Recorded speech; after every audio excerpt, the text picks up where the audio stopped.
And I begin to watch and study and meditate on it and ask the Lord, what do you have in store for me? What can you bring forth from me to speak to your people? Not from me, not of me, Lord. Just let me and my flesh die out and your spirit just fill me with inside, Lord. That's what I want to present to you, just an awesome way to present how God has it shown through me to you to see my eyes through to you to see you through my eyes, and it was made through your eyes. Got a little scrambled there, but we're going good though. So Jesus has gone through his trials. We heard about that. And we heard about the miracles and how they couldn't find judgment upon him. And you ask yourself, why are they trying so hard on a man that is performing miracles before people's eyes? Wouldn't you want a man to walk around, woman? I don't care who it is, man, woman. It could be a woman, anyhow. It makes no difference. It's both equal. They both bleed the same. And to walk around and perform miracles and want to pass judgment on a man with such good intentions in his heart, to not want to be selfish, not want to just do everything for him. He could walk around and say, no, I don't care to bless you, I don't care to do any of that stuff, but it was the overflow of his love that people caught on to. They caught the hem of the garment that he walked with, the hem of the garment that had so much power within it. You didn't even have to touch Jesus, just the clothing he wore had so much just flowing off of it. They wanted to condemn a man that was so, in my terms, it would be a man that was so good intentions. They were just trying to find something for him to be at fault with. But if you think about it, the way the flesh does it and the way God does it, there was a spiritual thing for Jesus.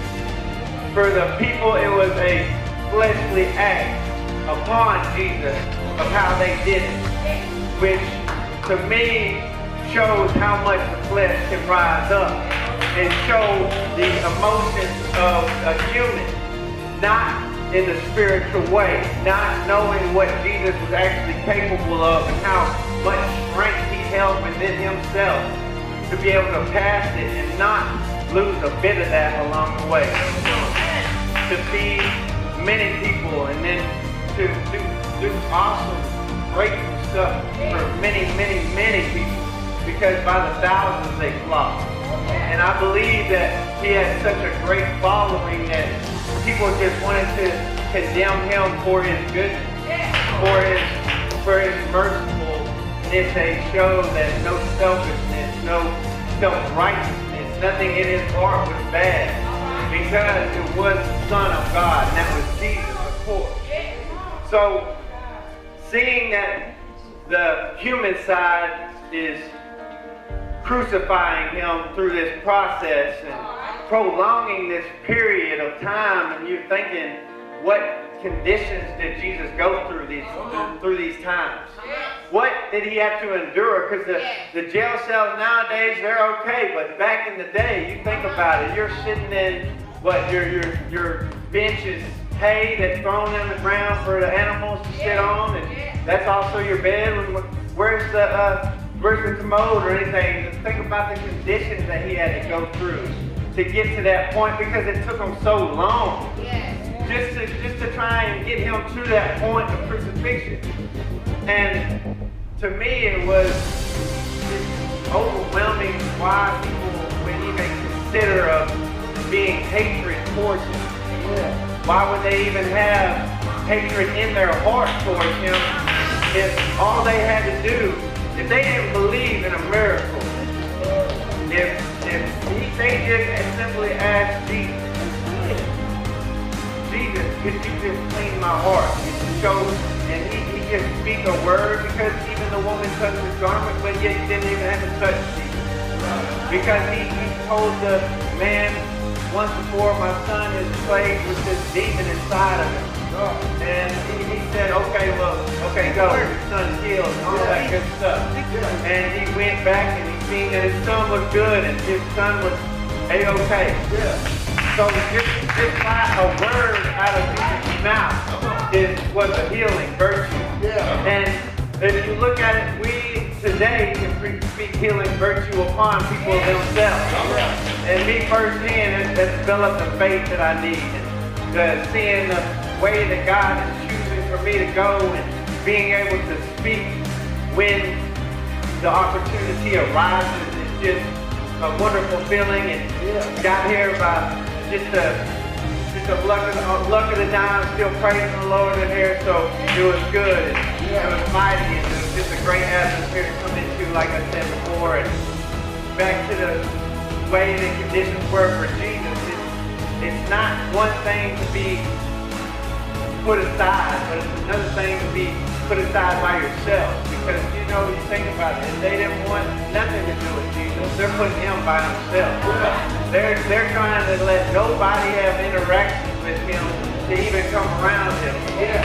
So you think about, okay, were you going to be the person that sat on Jesus or threw the rocks at Jesus while he's walking down the alley? Are you going to be the one to hand him the water when he gets thirsty?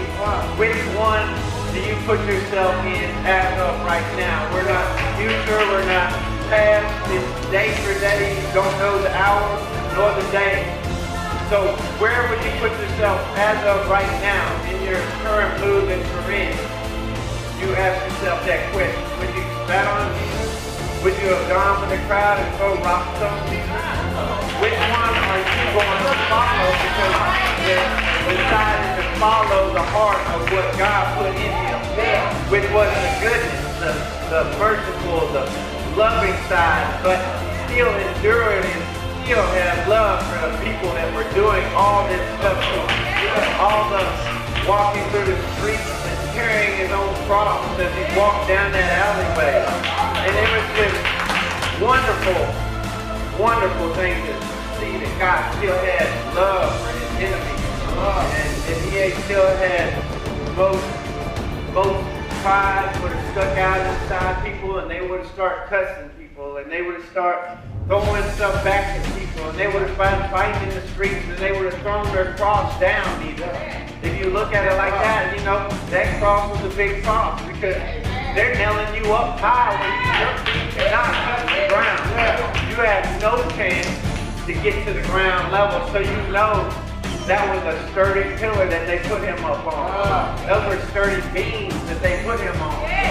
So you think, man, a man so loving, so kind, to still walk the path that God chose for him, and not to lead astray from the people spitting on him in the alleyway, from the people throwing rocks on him, maybe even stripping him of the garments that were even on him. You know, sometimes you put something on your shoulder to help carry something. Maybe he had something around his shoulder that he was carrying that cross with, and people coming up to you and pulling that off. And, you know, the adults, as they're seeing Jesus walk, and they have their kids with him, you know, speaking negative over this man.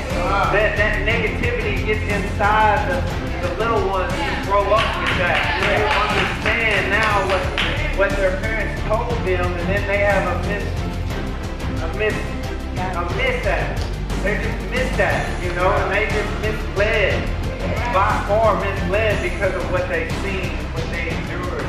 But to only know what he did it for, the spiritual walk that he had to take for that specific walk. If you think about it, he probably already knew.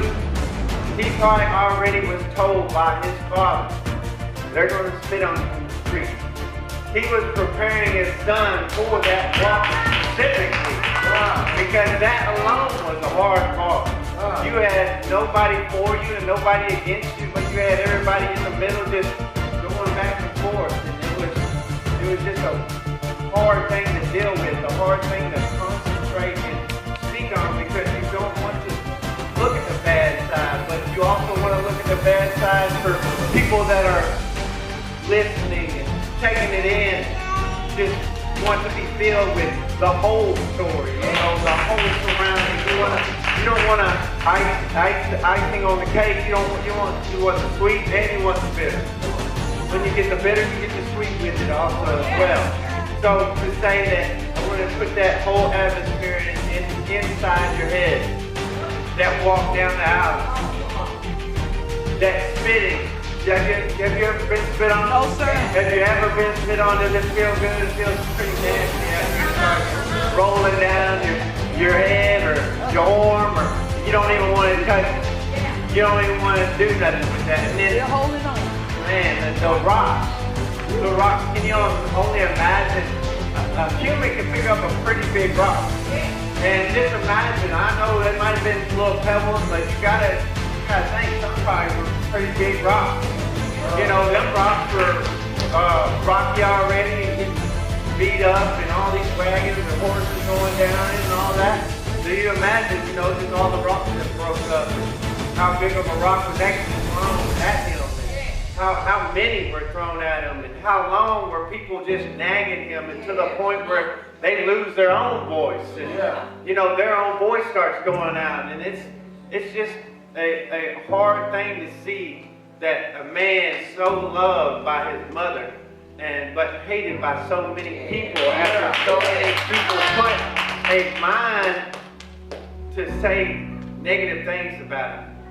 That's just like following the crowd. That goes into present tense of when back in grade school, you're either going to follow the crowd or you're going to drop out. You're either going to do what they do or you're going to be on your own. You're not going to be in a group. You're just going to lone wolf the whole thing. Jesus lone wolf that walk.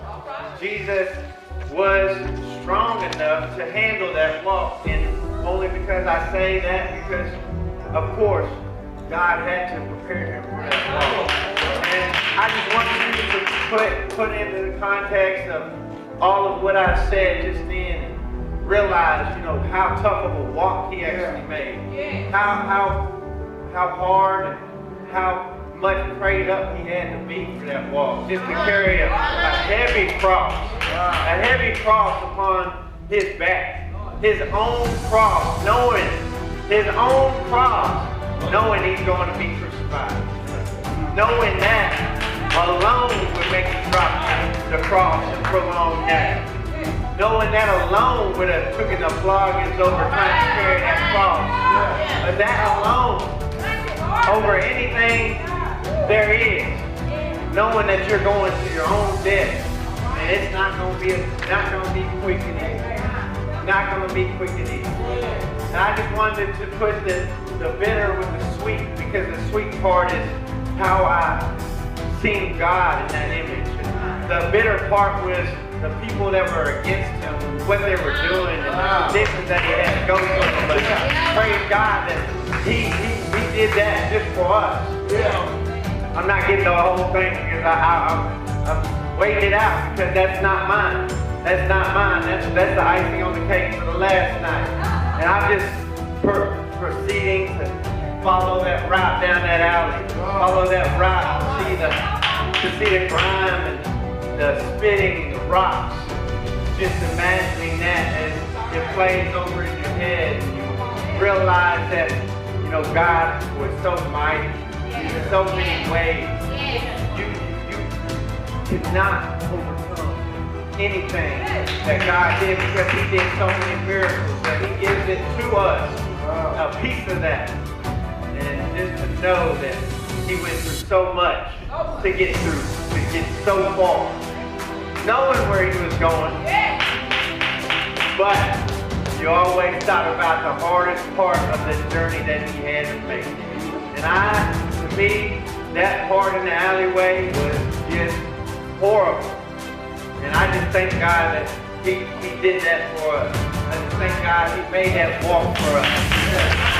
And I just so awesome to have to be able to get up here and speak on that and put a reality into the mix, you know. That was just so awesome to me, and I just wanted to bless y'all with that and do it for you, you know. That's for you. Just another three-dimensional look at it and how I saw it.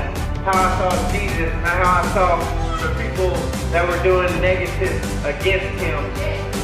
With that being said, I'm just going to get out of the way for these other